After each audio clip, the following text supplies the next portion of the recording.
Welcome to lunch hour. This is Satish. ఏపీలో భూములు సహజ వనరులపై నేడు శ్వేతపత్రం విడుదల చేయనుంది ప్రభుత్వం. వైసీపీ పాలనలో గనులు ఇసుకలో కోట్లు దోచేశారంటున్నారు టీడీపీ నేతలు. భూ అక్రమాలపై శ్వేతపత్రంలో ప్రస్తావిస్తామంటున్నారు. ఇక వైసీపీ నేతలు పెద్ద ఎత్తున భూదందాకు పాల్పడ్డారని ఆరోపిస్తున్నారు. అసలు శ్వేతపత్రంలో ఏ వివరాలు చెప్పబోతున్నారు?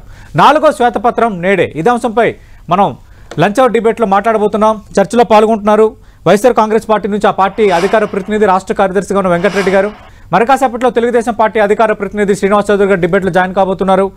వెంకటరెడ్డి గారు, ఇప్పటికి 3 శ్వేతపత్రాలు విడుదల చేసింది ప్రభుత్వం. ఈరోజు 4వ శ్వేతపత్రం.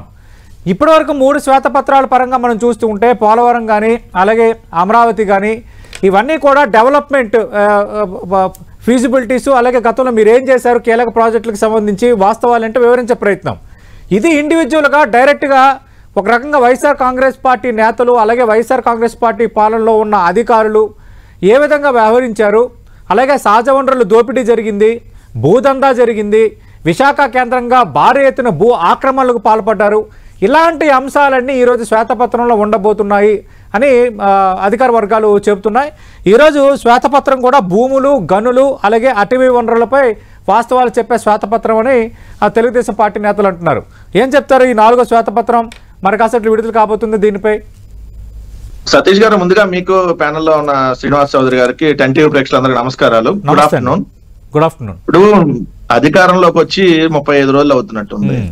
ఈ 35 రోజుల్లో ఏ విధంగా ప్రజలకు ఇచ్చినటువంటి సంక్షేమ పథకాలు అమలు చేయాలి, ఏ విధంగా సంపద సృష్టించాలనే దాని మీద కాన్సన్ట్రేషన్ చేయాల్సింది వదిలేసి, ఎందుకంటే వాళ్ళు ఇచ్చినటువంటి హామీలు ఇప్పుడు సంపద సృష్టిస్తాం, అమరావతి నగరాన్ని నిర్మిస్తాము, పోలవరాన్ని పూర్తి చేస్తాం, ఇవన్నీ వాళ్ళు ఇచ్చినటువంటి హామీలను వదిలేసి శ్వేతపత్రాల పేరుతో టైం పాస్ చేస్తూ గడిచిన ప్రభుత్వం మీద, అంటే జగన్మోహన్ రెడ్డి గారి ప్రభుత్వం మీద ఏదో బ్యాడ్ గా తీసుకెళ్లాలనేటటువంటి ఒక ఇండికేషన్ తప్ప మిగిలిన 3 శ్వేతపత్రాలు మనం చూసాం. విద్యుత్ సంబంధించింది అంటే మీ డిబేట్ కి నేనే వచ్చాను, ఉదయం పూట జరిగిన డిబేట్ కి. విద్యుత్ సంబంధించిందా వాళ్ళు చెప్పినప్పుడు ఎవరెవరి ప్రభుత్వంలో ఎంతెంత విద్యుత్తుకు సంబంధించినటువంటి అప్పులు ఉన్నాయి అనేది మనం 2014 టు 19, 19 టు 24 సేమ్ అంతకుముందు ఎంత ఉంది క్లియర్ గా మనం ఇయర్ వైజ్ చెప్పాము. అమరావతి ఆయన ఏమంటాడు, అమరావతి కట్టడానికి 1,00,000 కోట్లు అంటాడు. ఇది పాడిందే పాట. అమరావతి శ్వేతపత్రంలో ఏమంటాడు, 1,00,000 కోట్లు, అదే 9 నవనగరాలు, లేదంటే మీరు అన్నట్టుగా మొదటి దశకు 48,000 కోట్లు ఎక్కడి నుంచి తీసుకొని వస్తారు, ఎప్పుడు ఎంత ఖర్చు పెడతారు, ఏ విధంగా ఖర్చు పెడతారో అది కదా చెప్పాల్సింది శ్వేతపత్రంలో. పోలవరానికి సంబంధించి 4 సంవత్సరాల్లో కూడా పూర్తి కాదని చెప్తున్నాడు. ఇక దానికి శ్వేతపత్రాల ఉపయోగం ఉంది. పోలవరంలో మీరు జయము జయము చంద్రన్న పాటల నుంచి పోలవరం సందర్శన యాత్ర పేరుతో ఎంతెంత దోచుకున్నారో దాన్ని కూడా శ్వేతపత్రంలో రిలీజ్ చేయాలి కదా. మరి అవన్నీ రిలీజ్ చేయకుండా ఏ విధంగా మేము ఎప్పుడు కంప్లీట్ చేస్తాము, మేము ఎప్పుడు సాధిస్తామన్నది ఉద్దేశం కాదు. శ్వేతపత్రాల ఉద్దేశం ఏంటో మొదటి కేబినెట్ సమావేశంలోనే ముఖ్యమంత్రి చంద్రబాబు నాయుడు చాలా స్పష్టం చేశారు.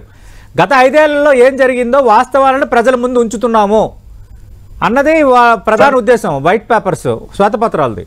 ఇప్పుడు అవి వాస్తవాలా అవాస్తవాలు అనేది చూసేటటువంటి అందరికి అర్థమవుతా ఉంది. ఎందుకు నేను అవాస్తవాలు అంటా ఉంటున్నా అంటే, ఇప్పుడు అప్పుల అంశమో లేదంటే అన్నప్పుడు ఇయర్ వైజ్ నేను చెప్పాను ఎంత ఉంది అనేది. మేము అఫీషియల్ గా లెక్క ఉంది, బడ్జెట్ లో పెడతారు.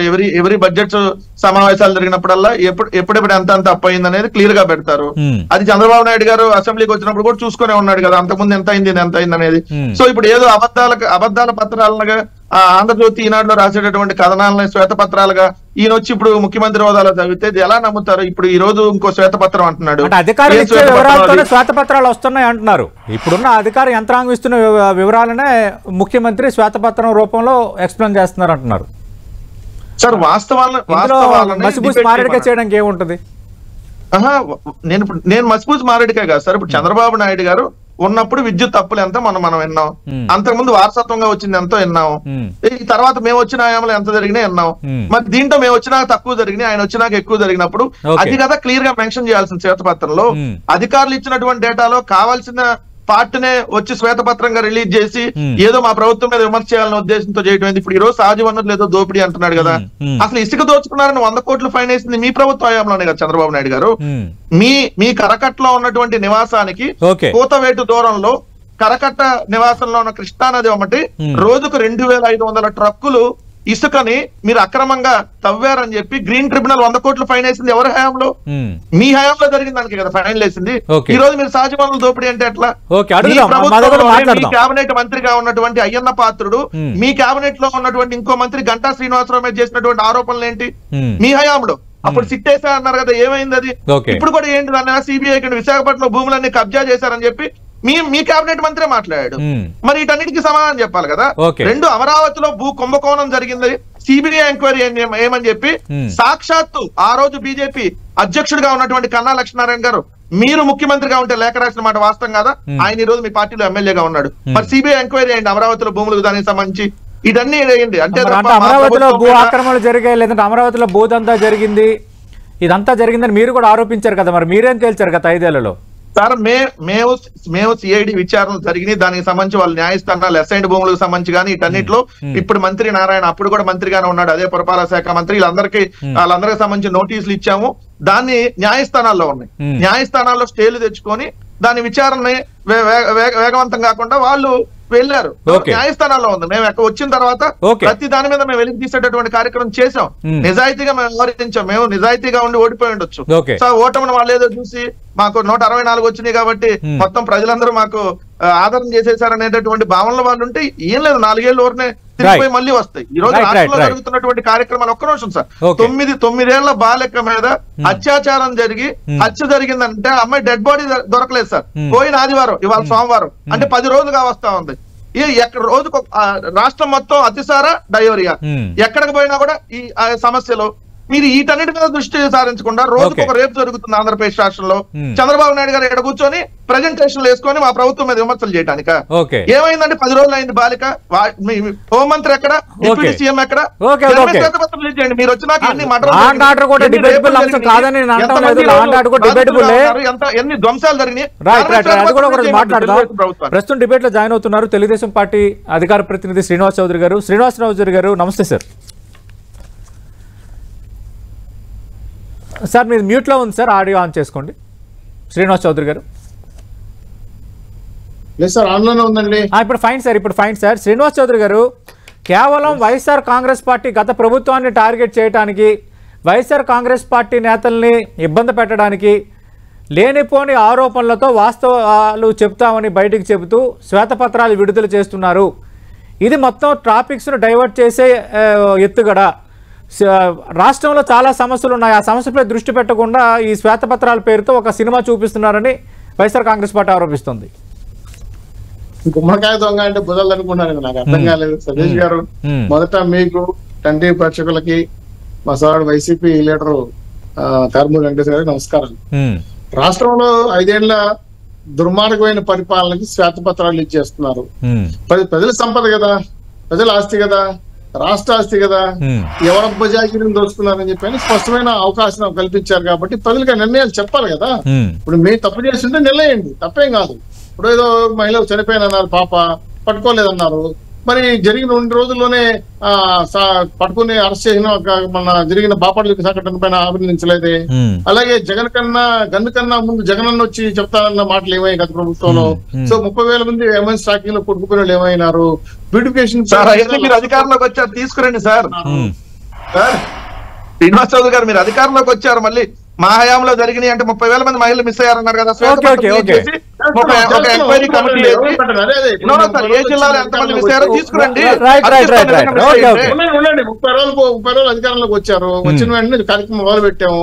ఆగమేఘాల మీద పనులు జరుగుతున్నాయి, వాయు వేగంతో పనులు జరుగుతున్నాయి. కనబడకపోతే మేమేం చేయగలేము. ఆ సాక్షి టీవీ టిష్యూ పేపర్ లో మాట్లాడే మాటలు మేము మాట్లాడి మేము చేయలేము. అన్ని పేపర్లు చూడండి, అన్ని టీవీలు చూడండి. అమరావతి కార్యక్రమాలు కావాలి, పోలవరం కానీ కావచ్చు, డిఎస్సీ కావచ్చు, అభివృద్ధి కార్యక్రమాలు కావచ్చు, అమ్మకు తల్లికి వందన కార్యక్రమాలు అన్ని పూర్తి స్థాయిలో సూపర్ 6 హామీలను మొదలు పెట్టేశాము. ఏవి ఆపట్లేదే. మీరు ఇచ్చేసిన అప్పులు కూడా 3,850 కోట్ల రూపాయలు పట్టణంలోకి వదిలేసి వెళ్ళిపోయారు కదా, వాటిని కూడా మేము తీర్చాం కదా ఇప్పుడు. సో టోటల్ ఖజానా ఖాళీ అయినా మేము ఎక్కడ భయపడట్లా. మేము సంపద సృష్టించుకుంటాం. 1,00 కోట్లు జగన్మోహన్ గారు ఇంట్లో చేయలే. మేము రాష్ట్రంలో 1,00 కోట్లు సంపద సృష్టిస్తామన్నాం. 1,00 కోట్లతో నగరాలు నిర్మించమని చెప్పట్లా, 1,00 కోట్లతో సంపద సృష్టిస్తామన్నా. సృష్టిస్తామని చూస్తారు కదా మీరే. మేము కూడా పోలవరం పూర్తి చేసే అధికారులు రావాలనుకుంటున్నాం. ఇంకోటి ఏంటంటే ఈరోజు సహజ వనరుల దోపిడీ అనేది నిజమే కదా.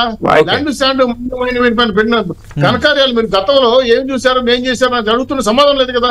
ఒక్కొక్క శ్వేతపత్రం చూడండి, అమరావతి పైన ధ్వంసం చేయడం వల్ల కొన్ని 1,00 కోట్లు నష్టమయ్యాయి. పోలవరం రీటెండరింగ్ పేరు మీద 20,000 కోట్ల రూపాయలు నష్టమయ్యాయి. అలాగే ఏపీ విద్యుత్ వ్యవహారాలపై పెద్ద చర్చ అయినా చెప్పాలి అడిగారు కాబట్టి చెప్తున్నా. 1,39,000 కోట్లు అవినీతి చేశారు. సొంత జాగీర్లు, బంధువుల్ని, సంబంధం లేని వేరే డిపార్ట్మెంట్ పనికిమాల రిటర్న్ తీసుకొచ్చి డైరెక్ట్ గా పెట్టేసి అదేంటి సోలార్ సిస్టమ్ అంట, విండ్ సిస్టమ్ అంట, ఒక్కోదానికి ఒక కార్పొరేషన్ అంట, అప్పులు 9 సార్లు కరెంట్ ఛార్జ్ పెంచి దుర్మార్గంగా రాష్ట్రం దోచేసుకున్నారు. ఇవన్నీ పెద్ద శాతం రిలీజ్ చేయాలి కదా. ఆ డబ్బులు ఏమయ్యి, ఆ పేరు మీద చేసిన డబ్బులు డ్రా చేసినవి, ఎలక్ట్రికల్ కేబుల్ చెప్పాలి కదా. ఇది కాకుండా ఇసుక దోపిడీ, ఇసుక పైన దోపిడీ ఎన్ని వేల కోట్ల రూపాయలు చెప్పాము. ఎక్కడ జరిగింది, రీచ్లు ఏ విధంగా నష్టం చేశారు చెప్పాము. ఇది పర్యావరణ నష్టం అని కూడా చెప్పాము. మా ఆయంలో జరుగుంటే మేము బంద్ పెంచుతాం. మేము 5 ఏళ్లు దూరం ఉన్నాం అధికారంలో. మరి అప్పుడు చెప్పుండొచ్చు కదా, ఇవారి కార్యక్రమం జరిగే ఇసుక మీద దందాలు చేశారు, కోర్టుకి వేసి లాగా ఉండొచ్చు, కేసే కదా కదా. ఇంకోటి టీడీలో ఏం జరిగిందో, అలాగే ఈ రోజు NMDC నేషనల్ మైన్స్ డిపార్ట్మెంట్ లో ఏమి జరిగిందో రిలీజ్ చేస్తున్నాం. ఖచ్చితంగా ఈ రాష్ట్రాన్ని పూర్తి స్థాయిలో అన్ని శాఖల్లో దుబాయ్ కొద్దికి నేల మాలికల్లాగా వస్తున్న అవినీతి మాకే భయం పడుతుంది. లక్షల కోట్ల రూపాయలు మాట్లాడితే వేల కోట్ల రూపాయలు విశాఖపట్నం అశాంతం నాకేశారు. నేను అవడం ఏంటంటే రాష్ట్ర సంపద దొరుకుతున్న హక్కు మీకెవరు ఇచ్చారు? మిమ్మల్ని పరిపాలన చేయమని చెప్తాం, అధికారం చెలాయించమని చెప్పలా, చెప్పలా. పూర్తి స్థాయిలో ఇసుక గాని మైన్స్ గాని 50,000 కోట్ల పైచలకు పూర్తి స్థాయిలో ధ్వంసం చేస్తుంటే రాష్ట్ర తెలియకుండా ఖజానా ఖాళీ చేసేసి మేమేం తెలియదు, గుట్టుకని మింగేసాం, మాకే కనపడలేదు అని చెప్పంటే ఎట్లా? కాబట్టి ఖచ్చితంగా ప్రజల సొమ్మును తిని మీరు మీ మంత్రులు, మీ సామాజిక వర్గాలు ఎవరైనా ఉంటే కూడా చెప్పమానండి. వెంకటరెడ్డి గారు విపరీతంగా ప్రజా ధనాన్ని, ప్రజా ఆస్తులను దోచేశారు, ప్రభుత్వ ఆస్తులను దోచేశారు, అవన్నీ కూడా ఒక శ్వేతపత్రంలో చెప్పబోతున్నామని శ్రీనివాస్ చౌదరి గారు అంటున్నారు. అలాగే గనుల శాఖలో ఒక్క నిమిషం సార్, మీరే సమాధానం చెప్పాలి. గనుల శాఖలో 19,157 కోట్ల అక్రమాలు జరిగాయి. దీనివల్ల గనుల శాఖకి గత 5 ఏళ్లలో, అంటే మీరు అధికారంలో ఉన్న 5 ఏళ్లలో 9,750 కోట్ల నష్టం వచ్చిందని కొన్ని లెక్కలు తెర ముందు తెస్తున్నారు. అలాగే ఇసుకకి సంబంధించి 2018లో అమల్లో ఉన్న ఉచిత పాలసీని రద్దు చేశారు. అప్పట్లో రీచ్లో టన్ను ఇసుక 75 రూపాయలు ఉంటే మేము తెచ్చిన ఇసుక పాలసీలో దాన్ని 15 రూపాయలు చేస్తామని చెప్పి ఆచరణలో మాత్రం టన్నుకు 1000 రూపాయలకు పైగా వసూలు చేశారు. ఇలాగా ఎక్కడ పడితే అక్కడ అక్రమాలు చేశారు, ఎక్కడ పడితే అక్కడ దోచుకున్నారు. ఇది టీడీపీ చేస్తున్న ఆరోపణ. ఇసుకకు సంబంధించి తెలుగుదేశం ప్రభుత్వ హయాంలో ఆంధ్రప్రదేశ్ రాష్ట్ర ప్రభుత్వానికి ఎంత ఆదాయం వచ్చింది వాళ్ళని అడుగుతున్న సూటిగా. మా ప్రభుత్వ హయాంలో 750 కోట్లు సంవత్సరానికి మినిమం ఆదాయాన్ని ప్రభుత్వానికి చేకూర్చగలిగింది రాష్ట్ర ప్రభుత్వం. ఇప్పుడు వీళ్ళు ఉచిత ఇసుక అని చెప్పి టన్నుకి 500, కొన్ని చోట్ల టన్నుకి 1300. ఈ డబ్బులన్నీ ఎవరి దగ్గరికి వెళ్తున్నాయి సార్? ఈ డబ్బులని ఎవరు దోచుకుంటున్నారు? రాష్ట్ర ప్రభుత్వానికి రావట్లేదు, సామాన్యుడికి నష్టం జరుగుతాం, సామాన్యుడికి ఉచితంగా అందట్లేదు. ఈ మధ్యలో తెలుగుదేశం దళారీలు దోచుకున్నారు కదా. అదే విధంగా ఈ నెల రోజుల్లో 80 లక్షల టన్నుల ఇసుక నిల్వలు ఉంటే సార్, మేము అధికారంలో దిగిపోయే సమయానికి 40 లక్షల టన్నులు మింగేశారు కూటమి నాయకులు. ఇంటూ 500 రూపాయలు వేసుకుంటే 200 కోట్ల రూపాయల స్కామ్ ఒక్క నెలలో చేశారు తెలుగుదేశం కూటమి నాయకులు. నెల రోజులు 200 కోట్లు ఇసుక తినేశారు సార్. దాని మీద శ్వేతపత్రం రిలీజ్ చేయండి, దాని మీద ఎంక్వైరీ చేయండి. నేను ఇంకోటి అడుగుతున్నా, ఇప్పుడు మీ క్యాబినెట్ మంత్రిగా ఉన్నటువంటి పార్థసారథి, ఒక్క నిమిషం సార్, దయచేసి మీ క్యాబినెట్ మంత్రిగా ఉన్నటువంటి పార్థసారథి మీద మీ అధికార మాట్లాడతాం సార్, శ్రీనివాస్ చౌదరి వినిపిస్తాం మీకు. టైం ఉంది, 1 by 1 మాట్లాడదాం. ఇద్దరు మాట్లాడటం వల్ల ఏ ఒక్కరి మెసేజ్ ప్రజలకు పోదు, ఏ ఒక్కరిది అర్థం కాదు. 50,000 రూపాయలు కట్టాలా? దయచేసి వినండి. ఇప్పుడు శ్వేతపత్రం కాదు, ఎంక్వైరీ చేసి మీ కేబినెట్ లో ఉన్న మంత్రి పార్థసారథి మీద మీరు విచారణ చేస్తారా? ఎందుకంటే మా దగ్గర ఉన్నప్పుడు ఒక్క నిమిషం సార్ వినాలి దయచేసి. సతీష్ గారు, శ్రీనివాస్ చౌదరి గారు ఒక్క నిమిషం. వెంకటరెడ్డి గారు ఇప్పుడున్న మంత్రి పార్థసారథి అంశాన్ని ఎందుకు ప్రస్తావిస్తున్నారు మీరు?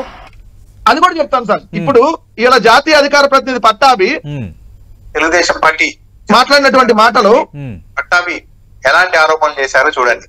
ఇది ఒక కృష్ణా జిల్లా తిమింగలో ఈయన గారు కూడా చాలా సచ్చీలుడు లాగా మీడియా ముందుకు వచ్చి చాలా మాట్లాడతారండి. అసలు నా అంత నీతివంతుడు ఏదో ఈ చరిత్రలో లేరన్నట్టు మాట్లాడుతూ ఉంటారు ఈ పెద్ద మనిషి. పెనమలూరు నియోజకవర్గ శాసనసభ్యులు పార్థసారథి గారు పెనమలూరు నియోజకవర్గంలో 503 ఎకరాల భూమి, దాదాపుగా 133 కోట్ల రూపాయల కుంభకోణం. ఏది ఎకరా 25-30 లక్షలు విన్నారు కదా సార్. పెనమలూరు శాసనసభ్యుడు పార్థసారథి 503 ఎకరాలు 133 కోట్ల రూపాయల కుంభకోణానికి పాల్పడ్డాడని చెప్పి ఆయన ఎమ్మెల్యేగా ఉన్నప్పుడు ఆయన వైఎస్ఆర్ కాంగ్రెస్ పార్టీ ఎమ్మెల్యేగా ఉన్నప్పుడు తెలుగుదేశం అధికార ప్రతినిధి, జాతీయ అధికార ప్రతినిధి పట్టా మాట్లాడినటువంటి మాటల్ని ఈ రోజు ఆయన మీరు కేబినెట్ లో మంత్రిగా ఉన్నాడు. ఎస్, మరి 133 కోట్ల కుంభకోణం పాల్పడితే దాంట్లో మీకు ఏమైనా డబ్బులు ఇచ్చాడని మంత్రి పదవి ఇచ్చారా? దాని మీద ఇప్పుడు విచారణ చేయండి, శ్వేతపత్రం రిలీజ్ చేయండి, దాని మీద ఎంక్వైరీ వేయండి, సిబిఐ ఎంక్వైరీ వేయండి. పేరుతో జగన్మోహన్ రెడ్డి గారు అవినీతికి పాల్పడ్డారని వాళ్ళు ఆరోపణ చేశారు. ఆరోపణ చేసినప్పుడు దానికి కట్టుబడి ఆరోపణ తప్పుడు ఆరోపణలు కదా.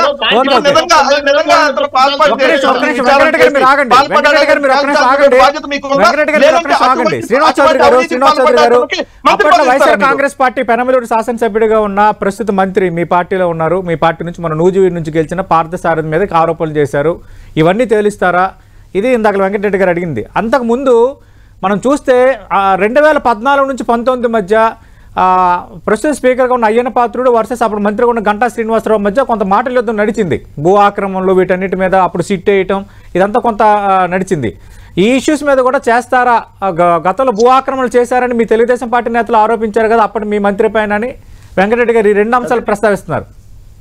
సతీష్ గారు మంచి విషయం చెప్పారు సార్. 5 ఏళ్ల క్రితం మా ఇంటర్నల్ ప్రాబ్లం మీరు చెప్పాం. మరి 5 ఏళ్ళు వాళ్ళ ప్రభుత్వం ఉండేటప్పుడు ఆ సిట్ ఏమైంది? ఆ సిట్ లో అధికారులు ఏం పరిశీలించారు? విశాఖలో ఎన్ని భూములు కొట్టేశారు? మా నాయకులు ఎందుకు కేసులు పెట్టలేదు, ఎందుకు అరెస్ట్ చేయలేదు? నేను అడుగుతున్నా. రెండో విషయం పార్థసారథి గారి విషయం. పార్థసారథి గారిని కొట్టేశారని చెప్పారు 500 చిల్లర ఎకరాలు. మరి జగన్మోహన్ రెడ్డి గారు చేయమన్నారా? పార్థసారథి చేశారా? ఈ డబ్బులు జగన్మోహన్ రెడ్డి అకౌంట్ లో పోయా? క్వశ్చన్ ఏంటంటే ప్రభుత్వం అప్పుడు అధికారులు వాళ్లే ఉన్నారు. మరి వాళ్ళు ఈ తప్పు చేస్తా ఉంటే పార్థసారథికి సంబంధించి మీరు ఆరోపించారు సార్, మేము తప్పు జరగలేదు అంటున్నాం. మీరు జరిగిన ఆరోపణ చేశారు కాబట్టి మీరు ఎంక్వైరీ చేస్తారా? లేదంటే అలాంటి ఆరోపణలు అంటే అప్పటి శాసనసభ్యులు ఇప్పుడు మంత్రి పార్థసారథి తప్పు చేశారని అంటున్నారా శ్రీనివాస్ చౌదరి గారు? ఇప్పుడు నేను ఒక మాట చెప్తాను, నేను చెప్తానండి, ఒక క్లారిఫై చేస్తాను. పార్థసారథి గారు ఉండండి ఒక నిమిషం ప్లీజ్. పార్థసారథి గారు తప్పు చేసి ఉంటే అది జగన్మోహన్ రెడ్డి గారు ఖచ్చితంగా తగులుతుంది. మరి అప్పుడు తప్పు చేస్తా ఉంటే ఎందుకు ఉన్నాడు? సరే తెలియకుండా చేసి అడుగుకుందాం, నిజంగా వాళ్ళ ఖాతాలు నిరూపించమని చెప్పండి. పార్థసారథి కదా ఎవరైనా సరే మేము ఖచ్చితంగా చర్యలు తీసుకుంటాం. మా ప్రభుత్వంలో అధికారంలో ఉన్న మీరు శ్రీనివాస్ చౌదరి గారు శ్రీనివాస్ చౌదరి గారు కంప్లీట్ చేయండి, మీకు ఛాన్స్ ఇస్తా. కాదండి, ఎంక్వైరీ ఎవరు చేయాలి? నేను ఏం చేస్తానో మా పార్టీ వాళ్ళు ఏం చేస్తారో చెప్తాను. మీ ఇప్పుడు గత ప్రభుత్వం జరిగిన తప్పులు మీరు చెప్పారు. అప్పుడు తప్పు తెలిసి కూడా మీరు కాపు కాసారా పార్థసారథి గారిని? మీరు వాళ్ళు పంచుకున్నారా? మా ప్రభుత్వ హయాంలో ఎటువంటి జరగలేదని మేము చెప్పాం. మీరు జరిగిన ఆరోపణలు చేస్తా ఇప్పుడు రేపు శ్వేతపత్రంలో ఖచ్చితంగా ఇదిగోండి ఈ జగన్మోహన్ రెడ్డి గారు జగనన్న లేఅవుట్ లేదు అవన్నీ మీరు ప్రస్తావిస్తారు కాబట్టి మరి దీనికి మీరు కట్టుబడి ఉన్నారని అడుగుతున్నాం సూటిగా. క్షమించమండి వెంకటరెడ్డి గారు, మా ప్రభుత్వంలో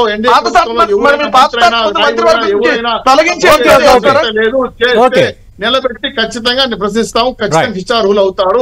పార్థసారథి గారు అవినీతికి పాల్పడ్డారా లేరా మీరు అనే దాని ప్రకారం చెప్పండి సమాధానం. ఒకటే పాయింట్. వెంకటరెడ్డి గారు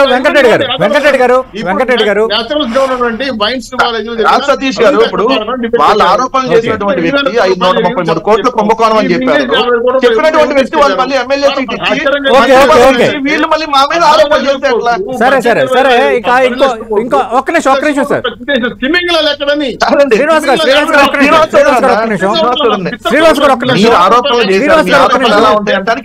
గారు వెంకటరెడ్డి గారు అప్పటి అయ్యన్న పాత్రుడు వర్సెస్ గంటా శ్రీనివాసరావు మీద ఆయన ఆరోపణలు చేయటం, సిట్టు వేయటం ఇవన్నీ కూడా మీరు కూడా చాలా సందర్భాలు అది ప్రస్తావించారు. కానీ గత 5 ఏళ్ళు మీరు అధికారంలో ఉన్నప్పుడు సిట్టుగా కానీ ఏం తేల్చింది? గంటా శ్రీనివాసరావు మీద అప్పటి మంత్రి ప్రస్తుతం స్పీకర్గా ఉన్న అయ్యన్న పాత్రుడు చేసిన ఆరోపణల విషయంలో మీరేం తేల్చారు? మీరు కూడా అప్పుడు ఆ ఇష్యూని ప్రస్తావించారు కానీ గత 5 ఏళ్ళు మీరే తేల్చారు. గీతం విద్యా సంస్థలో అయ్యన్న పాత్రుడు, చనిపోయినటువంటి సబ్బోహరి గారు, ఇలా అనేక మంది విశాఖపట్నం పరిధిలో ఆక్రమించినటువంటి భూములు ఏదైతే ఉన్నాయో దాంట్లో దాదాపుగా ప్రభుత్వం 2000 ఎకరాలకు పైగా స్వాధీనం చేసుకుంది. అక్కడ 20 సెంట్లు, అక్కడ 10 సెంట్లు, లేదంటే కొన్ని చోట్ల కొన్ని ఎకరాలు వీళ్ళందరూ కబ్జాలు చేసి అదే గీతం విద్యా సంస్థలో అక్రమంగా నిర్మించారని చెప్తే వీళ్ళు నానా గగ్గోలు పెట్టారు, కక్షాదింపు చేస్తున్నారు, ఏమి విద్యా సంస్థలో అక్రమంగా ఆక్రమించుకోకూడదు అని చెప్పి. కానీ మా ప్రభుత్వం మేము పారదర్శకంగా వెళ్ళాం, న్యాయస్థానాల వరకు వెళ్ళి అవతల వాళ్ళు న్యాయస్థానాలకు వెళ్ళి ఉంటారు. కానీ పరిపాలన రాజధాని విశాఖపట్నాన్ని విచ్చలవిడిగా దోచేశారు. ఈ రోజు శ్వేతపత్రంలో స్పెషల్ గా విశాఖపట్నంలో భూ కబ్జాలు ఎలా జరిగాయి, ఎక్కడెక్కడ ఎవరెవరు భూములు కొన్నారు, ఎవరెవరికి భూములు దారాదత్తం చేశారు, ఎవరెవరికి భూములు అప్రంగా ఇచ్చారు, ఈ వివరాలు కూడా ఈరోజు శ్వేతపత్రంలో చెప్తారంటున్నారు టీడీపీ నేతలు. వెంకటరెడ్డి గారు సార్ వాళ్ళు రోజు ఐదేళ్ల నుంచి పత్రికల్లో రాసినటువంటి ఆ వార్తలే ఉంటాయి. ఆ వార్తలు నిరాధార ఆరోపణలు అన్నా కదా. నేను ఒకటే ఎగ్జాంపుల్. ఓకే వెంకటరెడ్డి గారు, ఇప్పుడు ఎమ్మెల్యేనేమో కుంభకోణానికి పాల్పడినట్టు మీ దగ్గరికి వెళ్తే సచ్యుల్డ్ అయిపోతాడు. మా దగ్గర ఉన్నప్పుడేమో మంత్రిగా ఉన్నటువంటి అతను మన కర్నూలుకు సంబంధించి గుమ్మనూరు జయరాం అనేక భూ అక్రమాలకు పాల్పడ్డాడని చెప్పి ఇదే లోకేష్ సతీష్ గారు ఇదే లోకేష్ సర్వే నెంబర్లతో చెప్పాడు.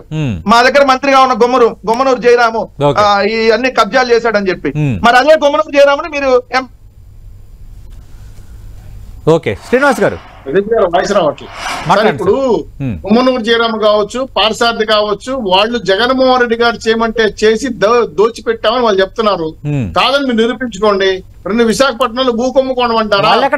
దస్పల్లా భూములు కానీ సార్, దస్పల్లా భూములు కానీ, లాటరైట్స్ కానీ, సీసైడ్ శాండ్ కానీ, అలాగే నుండి సైనిక్ భూములతో పాటు పూర్తి స్థాయిలో వేల ఎకరాలు కబ్జా చేసి లక్షల కోట్లు కాన్సార్సేషన్ ఇచ్చి ఒక ఇంద్రభవనాలు కట్టి అక్కడ కూర్చొని కాపలా కాయాలని చెప్పి కట్టుకున్నారు.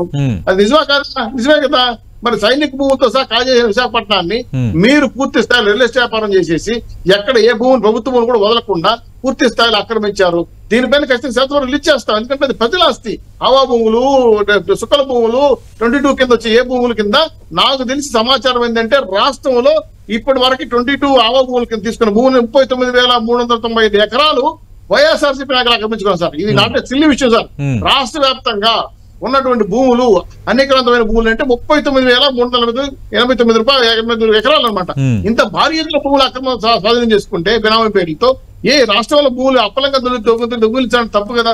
ఇది కాకుండా మీరు ఇది కార్పొరేషన్, వ్యవసాయ కార్పొరేషన్ పేరుతో 40,000 కోట్ల రూపాయలు డీడీలు ఉంటే దాన్ని విత్డ్రా చేసి ట్రాక్టర్లే కొనలా. ట్రాక్టర్ కొనేట్టు 33,36 లక్షలు డ్రా చేస్తున్నారు. ఇవన్నీ వాస్తవాలు కాదు కదా. ఇవన్నీ కార్పొరేషన్ చేసిన బిల్లులు కాదు కదా. బ్యూటిఫికేషన్ మీద లక్షల కోట్ల రూపాయలు ఉడాలో తొడాలో విశాఖపట్నంలో చాలా పెద్ద ఎత్తున లక్షల కోట్ల రూపాయలు కుంభకోణాలు జరుగుతున్నాయి. ఇవన్నీ కూడా ఏంటంటే వీళ్ళ స్థాయిలో, మంత్రి స్థాయిలో, శాఖలో ఉన్నటువంటి కొంతమంది వ్యక్తులతో కలుసుకొని ఊడిపుటాన్ని చేసి కావాల్సిన వ్యక్తులు వాళ్ళకి ఉన్నటువంటి పోస్టులు వేయించుకొని భారీ ఎత్తున వెంకటరెడ్డి లాంటి వాళ్ళు మైన్స్ వాళ్ళు ఉన్నప్పుడు చేసిన అవినీతే కదా. వెంకటరెడ్డి మీ మనిషే కదా. ఆయన మైన్స్ ఎండీగా పెట్టారు కదా. పూర్తి రైల్వే శాఖ నుంచి అక్కడ వచ్చారు కదా. ఆయన పెట్టుకుని వేల ఎకరాలు మైన్స్ కానీ ఇసుక కానీ భారీ దోపిడీ చేశారని చెప్తున్నాం. ప్రభుత్వానికి రావాల్సిన డబ్బుల విషయంలో కాంప్రమైజ్ కావాలి సార్. వ్యాపారం వేరు, ప్రభుత్వం వేరు. పూర్తి స్థాయిలో ఇసుక గానీ, మైన్స్ గానీ, నేచురల్స్ గానీ భారీ ఎత్తున కట్టాల్సిన డబ్బులు ప్రభుత్వం చెల్లితేనే రాష్ట్ర ప్రభుత్వం అభివృద్ధి కార్యక్రమాలు చేస్తుంది. దాన్ని మీరు తప్పు చేసుకుని ఇసుక మీద ప్రచారం చేస్తున్నారు. 88 రూపీస్ కి పూర్తి స్థాయిలో కలెక్టర్ అకౌంట్ కి అలాగే ఎన్ఎండిసి అకౌంట్ కి జాయింట్ అకౌంట్ స్కానింగ్ చేస్తాం. మేము ఒక్క లేబర్ తప్ప ఇవి కూడా ₹1 తీసుకోవాలి. నిరూపించండి. మీరే సాక్ష్యం నాకు కంటివి తరఫున కెమెరా తీసుకురండి. మా ఊరికి వస్తారు, ఎవరికి చెప్పదండి. గతంలో ఎక్కడైనా సరే ఫ్రీగా ఇసుక ఇచ్చాను తప్ప. ఫ్రీ ఇసుక ఇవ్వడం వల్ల రియల్ ఎస్టేటే కాకుండా భవన నిర్మాణ కార్మికులు, అసంఘటిత కార్మికులు బాగుపడతారు. లోడింగ్ వల్ల కూలీలు బాగుపడతారని చెప్పి చేసిన కార్యక్రమాన్ని ఇసుక వ్యతిరేకంగా మాట్లాడు తప్పు కదా. అసలు ముందు ఇసుక పాలసీకి వైసీపీ వ్యతిరేకమా, ఫ్రీ ఇసుక వ్యతిరేకం ఉన్నారా అన్న డౌట్ వస్తుంది. ఎందుకంటే మేము 750 కోట్ల రూపాయలు సంవత్సరానికి వచ్చింది. మాకు 750 కోట్ల రూపాయలు ఆసుపత్రికి వచ్చినచ్చు. కానీ 475 రూపాయలకి ఇచ్చాము ఇసుక ఉచితం అని. టన్ను 1345, 1276 ఇట్లా కొంత కలెక్ట్ చేస్తున్నారని వైసీపీ గత వారం రోజులు ఆరోపిస్తుంది. సార్ మీరు సార్ ఆరోపించారు సార్. ఎందుకంటే వాళ్ళ మీడియాలో వాళ్ళకే ఉంటాయి, ప్రచారం చేసుకుంటారు. కానీ నేను ప్రత్యక్ష సాక్షిని. నేను మొన్న కూడా గ్రీన్ ట్రిబ్యునల్ కి వెళ్ళినప్పుడు, మొన్న కూడా సోమవారం గ్రీవెన్సీకి వెళ్ళినప్పుడు కూడా చాలా క్లియర్ గా స్కానింగ్ చేసి 88 రూపీస్ తీసుకున్నారు. 20 టన్నులు ఒక వ్యక్తి అంటే కన్జ్యూమ్ చూపించే విధంగా చేసుకున్నారు. ఆధార్ కార్డు ప్రూఫ్ తీసుకున్నారు. ప్రతి విఆర్ఓ, ప్రతి విలేజ్ సెక్రటరీ వెళ్లి బిల్డింగ్ కడుతున్నాడా, కమర్షియల్ కాంప్లెక్స్ కడుతున్నాడా, లేదా అపార్ట్మెంట్ కడుతున్నాడా చెక్ చేసుకుని పంపిస్తున్నారు. ట్రాక్టర్ లోడింగ్ వాళ్ళదే బాధ్యత. సొంత ట్రాక్టర్ అసలు ఫ్రీ ఇసుక 88 రూపీస్ తప్ప రాష్ట్ర ప్రభుత్వానికి ఏమీ రావటం లేదు. ఇసుక ఫ్రీగా ఇవ్వడం ఉద్దేశంతో చేసే కార్యక్రమం ఇది. దీనిపైన 44 లక్షల టన్నులు 162 సెంటర్ లో నిల్వ ఉందని చెప్పి ప్రకటిస్తే అది 15 రోజుల వరకు వస్తుందని చెప్పాము. అంతకుముందు ఇసుక తినేశారు. వేల కిలోమీటర్లు పక్క రాష్ట్రానికి, బెంగళూరుకి, చెన్నైకి తోలేశారు. ఇవన్నీ కూడా ఆధారం. ఇప్పుడు సార్ మీకు విషయం తెలిసిన చెన్నైలో రెడ్ హిల్స్ లో ఒక చోట టన్నులు కొద్ది ఇస్తే స్టోర్ చేస్తున్నారు, టన్నులు దాడి చేశారు. ఇవన్నీ ఈ నుంచి పోయిన ఇసుకే కదా. కాబట్టి నేను అనలేదు నేచురల్ వీటి మీద తీసుకోండి ముందు. వీటి మీద ఎంక్వైరీ ప్రభుత్వ స్థాయిలో ఇవే అవినీతి జరుగుతున్నాయి. ప్రతి ఒక్కరిని వదిలిపెట్టడం ఖచ్చితంగా ప్రజల ఆస్తులు. వెంకటరెడ్డి గారు అవాస్తవాలని మీరు ఎట్లా అంటారు? వాస్తవాలే మేము బయట పెడుతున్నాము, అలాగే ప్రభుత్వ యంత్రాంగం ప్రభుత్వ అధికారులు ఇచ్చిన లెక్కలనే ముఖ్యమంత్రి ప్రజెంట్ చేస్తున్నారు, ఇవి అవాస్తవాలు వీటికి ఆధారాలు లేవని అంటే ఎలా? వాళ్ళు ఇష్టం వచ్చినట్టు మాట్లాడేస్తున్నారు. ఏం చేయమంటారు సార్?